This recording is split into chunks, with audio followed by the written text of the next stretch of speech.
Assalamualaikum and good morning everyone. My name is Marcela Dalina. The topic of our presentation today is about the proposal of stress management among students during the pandemic program. My group members are Muhammad Firdaus, Nur Alisa Dania, Nur Shafika and Nurul Wahida. As we know that when pandemic entered our lives, students were forced to switch to an online teaching and learning process.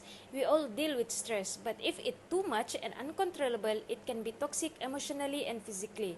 It will affect the students' behavior, feelings, and attitude, and when continued, it may lead to disability and disease.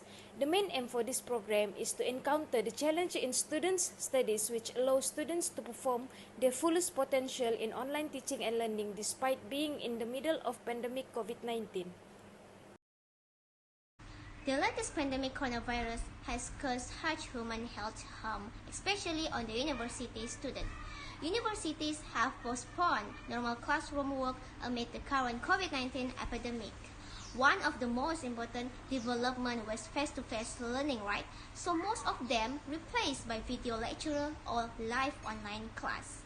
Such situations have adverse effect on the pupils' mental health.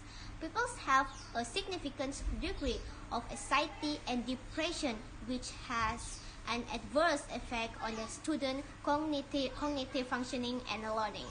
Based on the finding on anxiety among university students in Malaysia during the COVID-19 pandemic between April and May 2020, 20.4% of the students experienced in minimal to moderate, 6.6% marked to serve, and 2.8% most extreme anxiety levels. The proposed solution to ever-increasing stress problem is to implement stress management among students during this pandemic. The program will be designed to increase awareness, knowledge about stress reduction, coping techniques, and the reduction of barriers that limit decrease in stress. We are focusing on first-year students since they are suddenly in new situation with pandemic COVID-19 and must join class online. So overall, first-year students must learn how to manage their stress to reduce the different demands associated with the first year of university. For our goals and objectives, we provide two goals. First, to reduce perceived level of stress amongst distance education students enrolled in the university by organizing fun activities in a stress management measure. So for this objective, First, to conduct a fun activity for students with 3 different games tournaments. Second, to provide the participant the creative prize from the tournament's games. So for our second goals, to acknowledge the concept of stress and the sources of stress affecting students. For this objective, we provide 3 objectives. First, to organize a talk session about the stress by the invited speaker. Second, to find out the possible measure that would reduce the stress level. And lastly, to carry out the mental health service hotlines in Malaysia. 4.0 Description of Project. Our name of project is Stress Management Among Students During Pandemic Program. Then, the short summary of proposed project is, this program is about how to manage stress during this pandemic among the students. We will invite a speaker to talk about stress, and date and time for this program is 10 October, which is Sunday, and we will start at 11 a.m. until 4 p.m., 5 hours duration, and platform for this program is Zoom meeting online due to MCO and a widespread of COVID-19.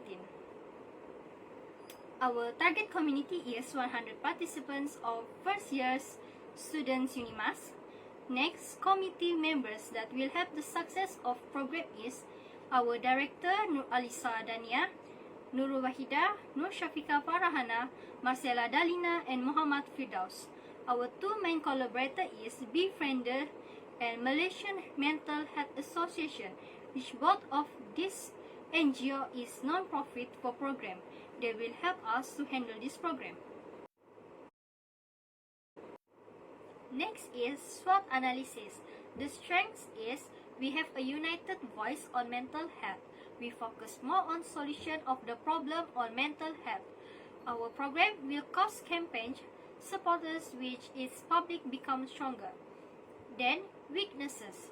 Participants do not always take the opportunity to input. Low engagement with the participants, need more brand awareness. After that, opportunities. Expand product category selection.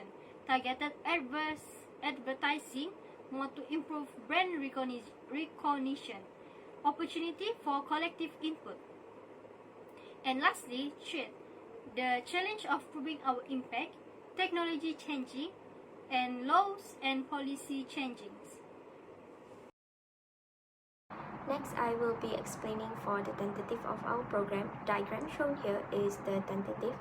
Our team has planned for the program to start at 11 a.m. until 4 p.m., which the overall duration is 5 hours.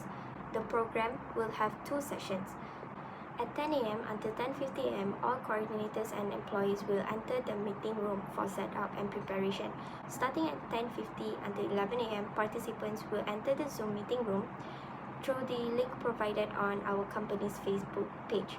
At 11 until 11:30 a.m., opening ceremony will be held where there will be a montage video trailer of our company, welcome speech from the MC, recitation of Dua, greetings, speech from the program manager. At 11:30 a.m. until 1:30 p.m., we will continue with a speech and educational talk from our guest speaker, Dr. Aida Sharinas from the Department of Psychological Medicine of University of Malaya. She will be explaining more information about stress and how to manage them. There will also be a session of Q&A to give opportunities to the participants to ask any questions regarding stress management. There will also be a quiz session which will be conducted through an online quiz platform called Kahoot. At 1:30 p.m. until 2 p.m. we will have a lunch break. This 30 minutes duration will also give space for the Muslims to fulfill their Zuhur prayer. Next, we will proceed to the second session of the program. At 2 p.m. until 3:30 p.m., participants will have a game and activity session. The purpose of this session is to let participants to enjoy more and relieve their stress.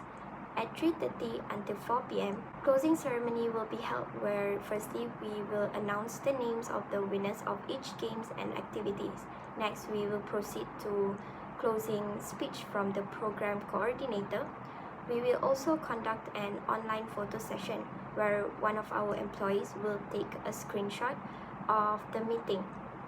Lastly, a little closing speech from the MC. From there, participants are allowed to leave the meeting room, which marks the end of the program.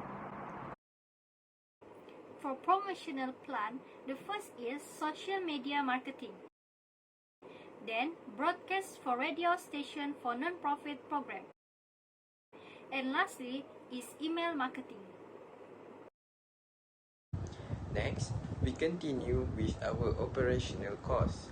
In this table, you can see where our budget goes to. The company has provided us in total of 5,000 ringgit to organize this program. We have divided the budget to a few categories. The first one is speaker. Next is materials. Third is token of appreciation. And lastly is logistic.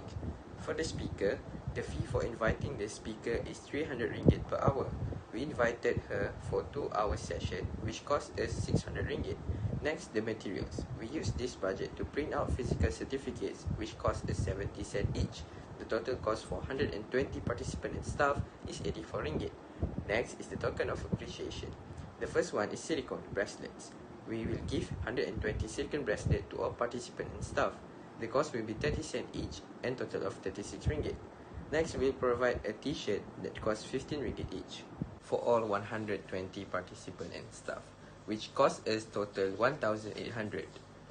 For the giveaway, which is a mini notebook, 3 ringgit each for all 100 participants, which costs 300 ringgit in total. For the competition prize, we will give an e-learning box set that costs 75 ringgit each for 12 lucky winners. That brings the total of 900 ringgit. For the last category, which is logistic, we will need to post the token of appreciation to all 100 participants, which will cost us 5 ringgit each and total of 500 ringgit. To conclude, our grand total of operational cost is 4,220 ringgit. And that's all from me. On to the next. Next, we are going to talk about anticipated outcomes. At the end of this program, we have a few of anticipated outcomes or impacts both from the participants and the employees.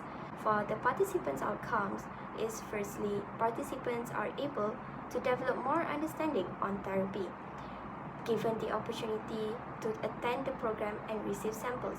Second, participants will develop an understanding of stress management skills as measured by the increase in knowledge from attending the event. Next, participants will develop a better understanding on what life is like for people affected with stress. Finally, for the participants' outcomes and impact is that participants will develop more knowledge on how to help people with stress and manage them without later affecting them. Alongside with that, the outcomes or impacts for the organization is that firstly, the visibility of the organization as a community identity by participating and contributing to the community can be increased. Lastly, employees are more encouraged to feel a sense of belonging and team spirit. This is the reference that we have used. That's all from us, Group 4. Thanks for watching.